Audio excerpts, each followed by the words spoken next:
बने हुए हैं। राहुल, बड़ी खबर का रुख कर दीजिए क्योंकि हमारे दर्शक भी जानना चाहते हैं पर्पल क्या कुछ अपडेट आ रही है। बिल्कुल सीधी बड़ी खबर पहुंचाएंगे दर्शकों तक। मनेर से ये बड़ी खबर है, ईवीएम खराब होने की जानकारी मिल रही है। मनेर से इस वक्त बड़ी खबर मिल रही है, ईवीएम खराब होने की जानकारी। बेहटा ब्लॉक के बेला गांव में ईवीएम खराब हो गई है। बूथ नंबर 187 का ये मामला है। मनेर के बूथ नंबर 187 बेहटा ब्लॉक के बेला गांव में ईवीएम खराब हो गई है। मतदान शुरू नहीं होने से वोटर में अब आक्रोश देखा जा रहा है। पहले असंतोष की स्थिति थी, लोग सोच रहे थे कैसी व्यवस्था, और अब ये असंतोष की जो स्थिति है वो आक्रोश में बदल रही है, क्योंकि अभी तक वोटिंग शुरू नहीं हो पाई और मतदान शुरू नहीं होने से जो कतार में लगे मतदाता हैं वो बेहद परेशान हो गए और उनमें आक्रोश अब नजर आ रहा है। मतदान अब तक शुरू नहीं हुआ है क्योंकि ईवीएम खराब है।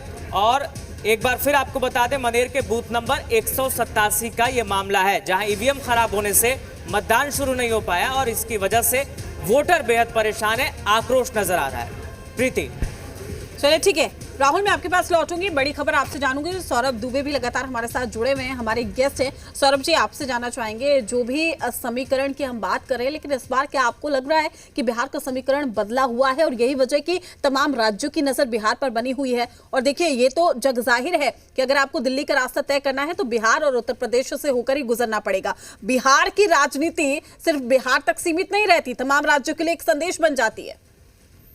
बिल्कुल, देखिए, लेकिन एक जो अभी आपने बड़ी खबर दिखाई, मैं कहूँगा बड़ी खबर के साथ ये बुरी खबर भी है लोकतंत्र के लिए कि चुनाव आयोग जो है, मुझे लगता है कि आज के दिन जब लोग टाइम से चले जा रहे हैं मतदान करने के लिए, समय से खड़े हो जा रहे हैं, ऐसे समय में ये जो इस तरह की मशीनों की खराबी है, इस पर जो है चुनाव आयोग को और सख्ती के साथ काम करना चाहिए।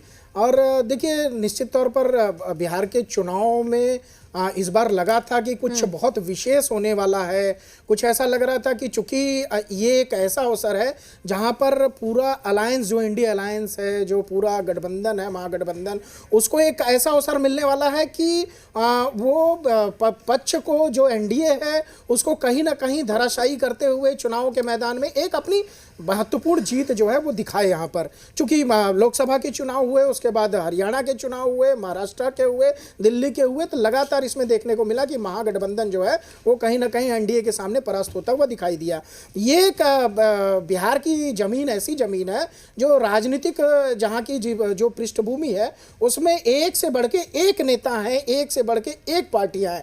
अभी देखिए, आदरणीय लालू यादव जी जो है वो तो बिहार की सड़कों से लेकर के दिल्ली की संसद तक एक राजनीति की धुरी के रूप में जो है, जितने वर्ष भी उन्होंने राजनीति में काम किया, आज वो उसी के हिसाब से जाने जाते हैं। लेकिन उनके जो दो पुत्र हैं, तेजस्वी यादव जी और तेज प्रताप यादव जी, तेज प्रताप यादव जी, जैसा अभी वरिष्ठ पत्रकार साहब ने बताया कि वो उनके यहाँ पर भी भीड़ बहुत अच्छी खासी देखने को मिल रही है।